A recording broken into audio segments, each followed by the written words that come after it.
All right, so yesterday you guys were looking at your notes on how to do the Bohr diagram and the Lewis dot structure.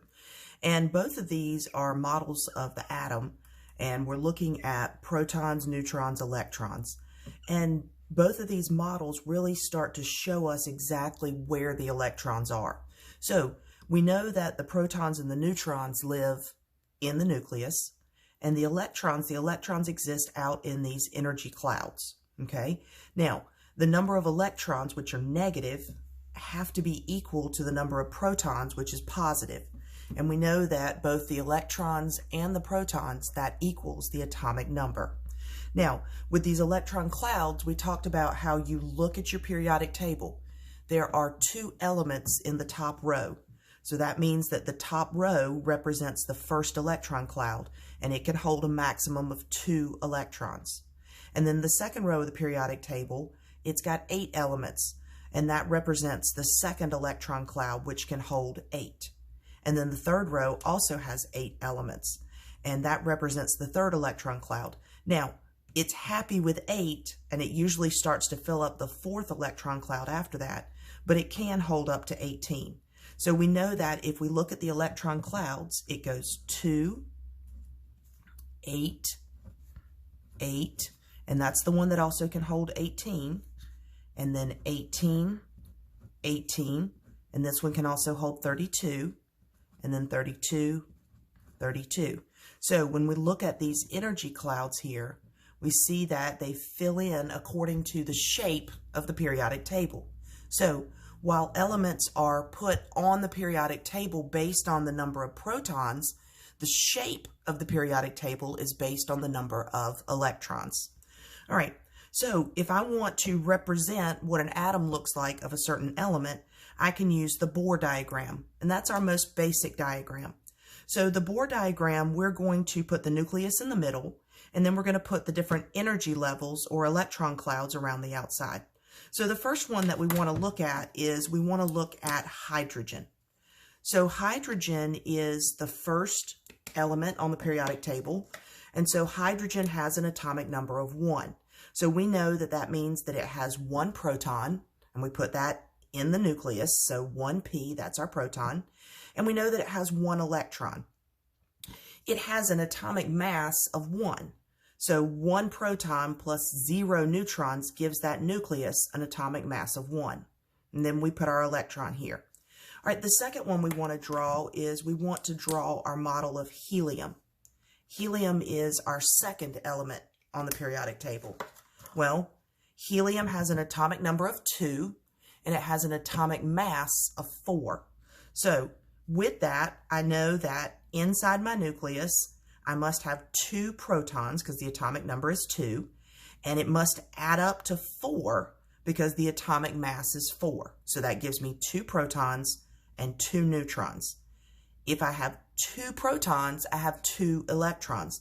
And I know that that first shell, that first energy level, can hold 2 electrons. So I draw that. Now, if you're following traditional pattern, the way all scientists draw this, the first 2 electrons, they like to put them opposite of each other. And so traditionally, you will see people draw one at the top and one at the bottom. And that's the way that we prefer that you do it. All right, then we want to look at the third one. So now we're coming down to lithium, and lithium we know is on the second row. So knowing that it's on the second row, we know that it's got to have a nucleus and it's got to have 2 energy rings, okay? So it has an atomic number of 3 and it has an atomic mass of 7. So atomic number of 3 tells me there's 3 protons, and an atomic mass of 7 tells me that what's in the nucleus has to add up to 7. My nucleus has to weigh 7, okay? So that gives me my 4 neutrons. So that's my nucleus. Now, I know it's got 3 electrons, so I look at how many can fit in each energy level, okay? So in my first energy level, I'm going to put number 1, and I'm going to put number 2 opposite it because I'm following that pattern. And then I'm going to draw my second circle, and now this is where the other 8 are going to go. And the way that they like to go is you put them evenly spaced, and then you pair them up. So you go 1, 2, 3, 4, and then you pair it up, 5, 6, 7, 8. So think about your compass with your north, south, east, west when you place your electrons. So I'm going to place my first electron here at the top, and I don't have any other electrons because lithium has 1 electron in this cloud and it has 7 empty spaces where I could put more electrons.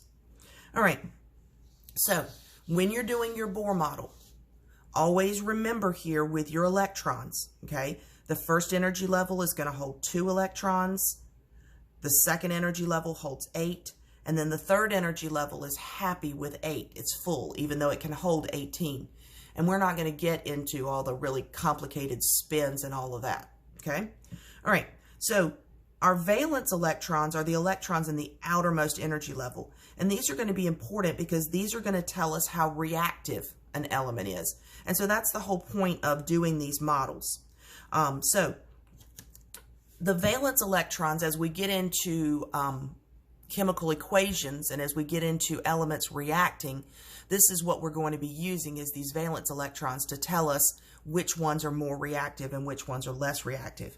The valence electrons are determined by the group, and the group is these columns, okay? So we see here that if you look at these numbers at the top here, that tells you which group it is, and they're grouped here by their valence electrons, okay? So all elements in the first group, and so that's all the ones under hydrogen, they only have 1 valence electron. Okay, and so what you would do is if you were going to draw those in the first group, you would put their symbol and then you would put that 1 valence electron. And once again, we're following that same north, east, south, west pattern of putting them, you know, or 12 o'clock, 3 o'clock, 6 o'clock, 9 o'clock. So we're following that same pattern of putting them along those axes there at those 4 points. All elements in the second group have 2 valence electrons, okay? And so we would do the same thing. So if we were going to do one that's in the second group, like beryllium, we would put the symbol, and then we would put 1, 2 valence electrons. So the Lewis model is a little bit simpler than the Bohr model because we're not showing what's in the nucleus, and we're not showing what's in the interior energy levels.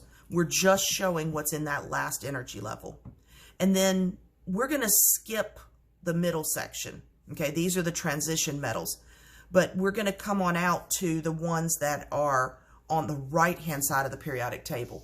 So we're going to come on over here to boron and carbon and these, because you will definitely be asked to know the valence electrons of the far right and the far left of your periodic table, but not the center of your periodic table, okay? All right, so let's look on the back here at the ones that you were asked to do. All right, so you were asked to look at these here and list protons, neutrons, electrons, and then draw the Bohr model. And then down here, you were asked to list protons, neutrons, electrons, and then draw the Lewis model. So let's look at one of these of how we would do it. All right, so let's look at boron. Okay, boron's right here on our periodic table. And boron has an atomic number of 5, and the atomic mass, it rounds to 11. So if the atomic number is 5, that means it has 5 protons and 5 electrons. And if the atomic mass is 11, that means it's got 6 neutrons. All right, so let's draw our nucleus. And we see here that protons and neutrons are going to go in the nucleus. So I've got 5 protons and I've got 6 neutrons. And I can always check myself because the nucleus should always add up to your atomic mass. All right, now I have 5 electrons. All right, and I know that this energy levels, that it's going to go 2, 8, 8. And this is the one that can hold 18. All right, so I've got 5 that I need to put in there. So I'm going to draw my first energy circle here, and I'm going to put 1, 2. Okay, then I'm going to draw my second energy circle, and I'm going to put 3, 4, 5. And by spacing them out evenly like that, you're able to count your electrons and keep up with your total and not have to worry how many go in each circle. All right, let's look at oxygen. So we've got boron here, which is in group 13, which means it should have had 3 valence electrons, and here I've got 1, 2, 3 in the outside circle. Perfect. All right, here's my oxygen. Atomic number of 8, atomic mass of 16. So we know that if it's got an atomic number of 8, it's got to have 8 protons and 8 electrons.